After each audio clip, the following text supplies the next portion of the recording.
Hi, my name is CMPLEX, and today I'm going to show you a fun and maybe complex way of getting randomized and randomly affected sounds in a controlled or even an uncontrolled way. So yeah, let's look at the rack I made. This is the layout of the rack, but if I open it, it looks kind of overwhelming if I open all of these, but no worries, we're gonna go into detail on every step. But before we go in detail, I wanna quickly go over the rack itself and what it does, so you have an idea of how it works. As you can see, the rack has multiple parameters, like normal basic stuff like delay, high and low pass, reverb, and spectral time, but also an ARP rate, and the shaper and the pitch of the samples. And if I open the rack again,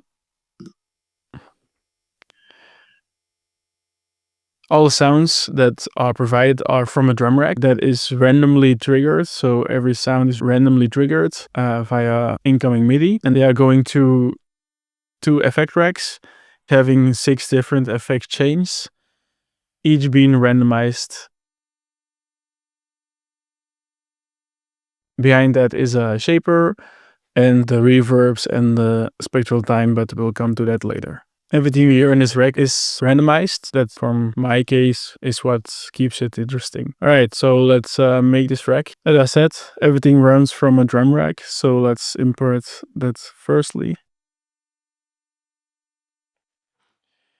Here you can drag and drop all the sounds you like. It doesn't really matter because they get affected pretty harshly, but I would suggest using percussion sounds and drum sounds and stuff like that because they have a pretty good transient. For me, I'm just gonna copy over the samples from the other rack because I already picked the samples I want to use. Next up, you can open the macro controls right here, right click on the transpose and map it to the first macro. And then you see, I already did this, but you see map to all siblings right below that. I'm gonna show it right here. You're gonna see this one right here. This means that all the samples are being transposed by one knob. For the next step, to make sure that every time MIDI information is coming through and randomly picks one of the samples right here, I found a way. I don't know if this is the best way, but I found a way that works. If you insert a random before the drum rack, group it. Right now it only selects the first. Let me insert an arpeggiator real quick.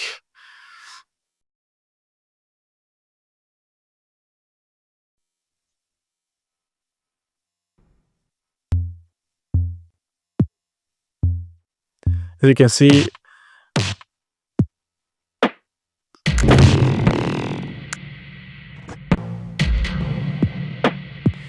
it is only restricted to the first block right here. But if we want to counteract that, I'm gonna duplicate this chain by pressing Command T, or you can duplicate it right here, and inserting a pitch.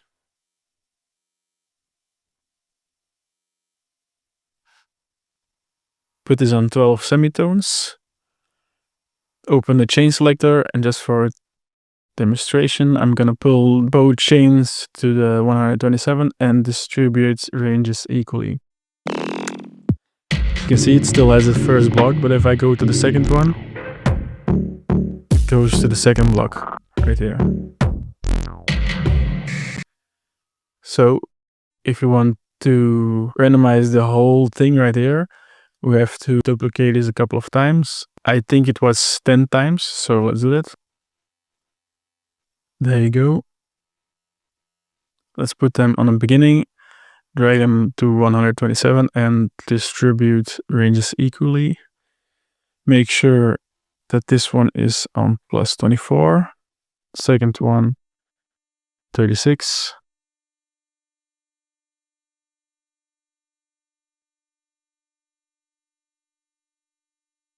There you go. So now whenever the arpeggiator or MIDI information is coming through, oh yeah, depending on the range right here,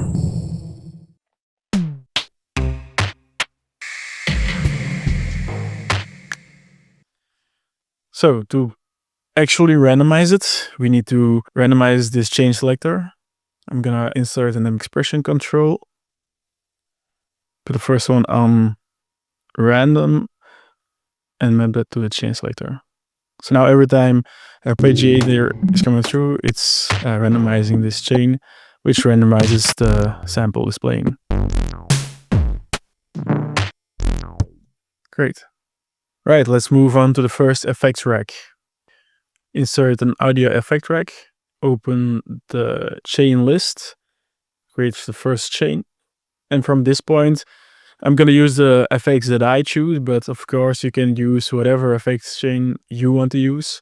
I'm going to use the Ableton free ones, but of course if you have paid ones that are better or that you like more, or even free ones, you can insert them here. But for the purpose of this video, I'm gonna use the ones from the rack I created earlier. First one are the amp and corpus. As you can see, these plugins or these effects have macros assigned to the parameters. A while ago, I made an Ableton effects rack randomizer pack that is for free. I'll include it in the description. It's only for 11 users. But I randomly assigned a bunch of these macros to relevant parameters, meaning that whatever you turn, you don't really know what you're if you close this, you don't really know what you're turning in the plugin itself. So it makes it cool just to randomize stuff. And of course, if you hit random right there, it randomizes all the parameters. But the problem in Ableton 11 is that you can't map this randomize button. Therefore, I found a Maxor Lite device that does. I'll include it in the description below. It looks like this.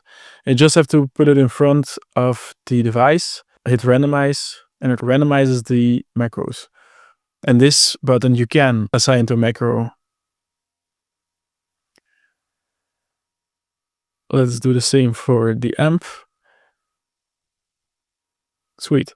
So now let's create 5 more of these.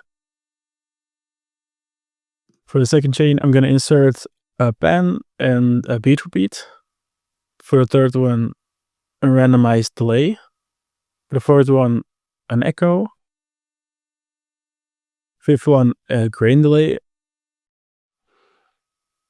And for the last one, an hybrid reverb. As I said, of course, you can use whatever you want. As I said, I want to randomize these effects however I want. And therefore, I found a Maxor Lite device that looked like this. It's kind of a MIDI trigger sequence that spits out a value based on the step the sequencer has. In this case, I want to assign this to the randomize button right here. Because it's a button, it only receives 0 and 1s, or the least amount of value of a knob versus the most amount of value of a knob. So right here is between 0 and 127, meaning every time when I map this to the randomizer, every time it hits 127, it gets randomized. So now I'm gonna do this with every effect within this chain. All right, before we blow our ears out, I'm going to have to drag this out using the chain selector, and again distribute ranges equally, meaning again like the other rack, whatever this lands on is the effect chain that is being triggered. So I'm gonna also map this expression control to the chain selector ruler, it's called, and also randomize this.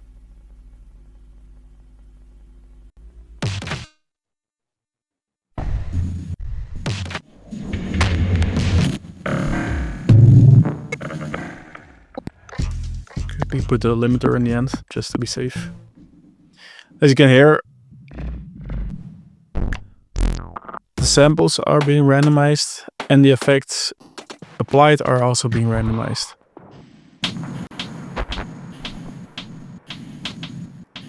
Great.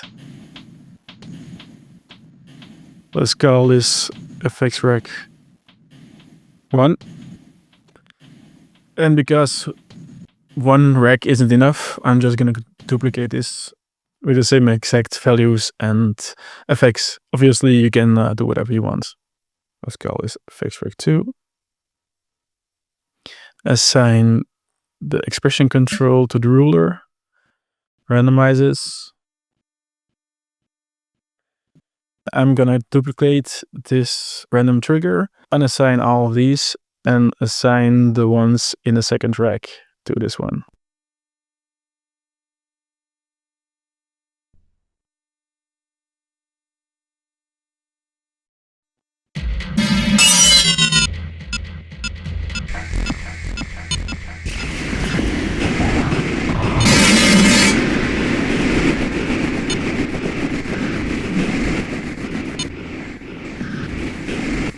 Voila. Let's close all of these. Cool. So now I actually have the basis of this rack complete. And right now I'm gonna insert some more effects and assign the knobs to the macros and some other features. First and foremost, the limiter stays behind the rack just for safety. I'm gonna insert a shaper. I'm gonna group this and put a utility before it. Just to kind of shape the sound, because sometimes it can get a little bit loud or a little bit too much at the same time. If you want to control that, we'll assign this to macros later, but there you have the flexibility just to shape the sound. I'm gonna map this to the gain and put another utility right behind it. I'm going to assign the rate to the first macro, depth to the second, and the gain to the third. Before we continue, I'm gonna make a rack out of all of these and unhide the macros and increase this to 12. Beyond that, I'm gonna insert an EQ plate. And I'm already going to assign stuff. So I'll look number 2. I'm gonna map number 7's frequency to 4 and the second one to 5. They'll show up right here. Great. After that, an autobahn. To create those nice and white glitchy effects, increase the amount. Put this on 1/8 and randomize this. And I'm going to assign the amount to number 9. I'm just following my own rack, so it makes sense later. Next one, spectral time.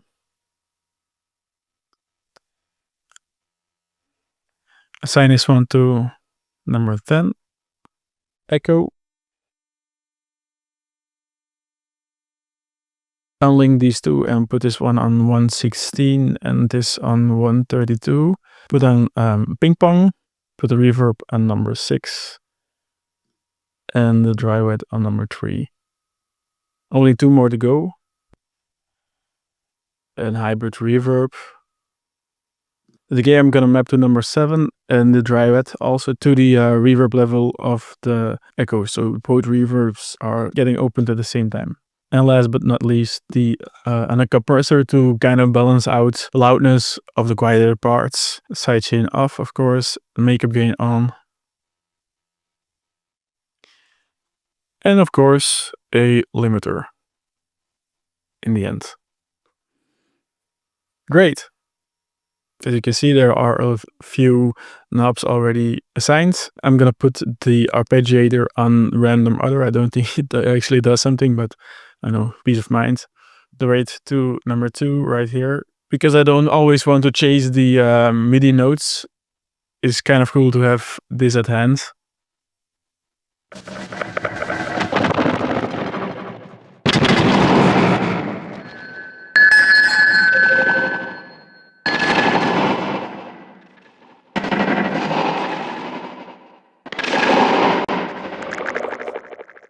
To continue, I'm gonna assign the rate to number 11 and the depth to 12. This one, the gain needs to be to the depth right here. Quickly gonna change the gain from 0 to -12 right here. So they both increase or decrease at the same time.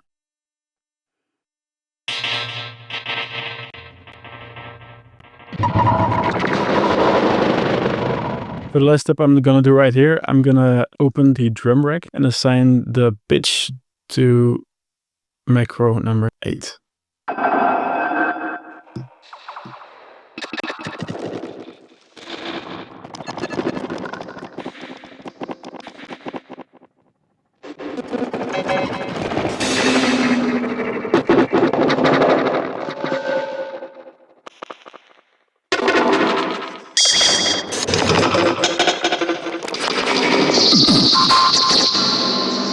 Now, so going back to the one that I made, I assigned the ARP, I give it all the colors, so the dry rate of the delay, low pass, high pass, the reverb, the decay of the reverb, the pitch of the samples, the panning amount, spectral time, and the shaper and the depth of the shaper. Right here I also have a reset button because sometimes the feedback gets a little bit too much. If you press this reset button, it normally stops. Whenever you have something you like, for example, if a certain effect is applied and you really like the effect, you can quickly press on this button. This turns off the randomization. So for example,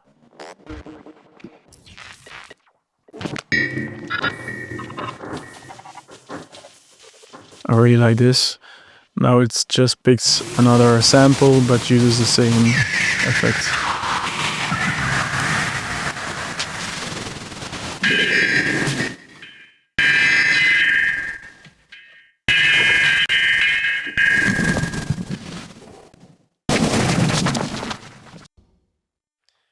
You can also, of course, turn off the ARP so it only relies on the MIDI information coming in.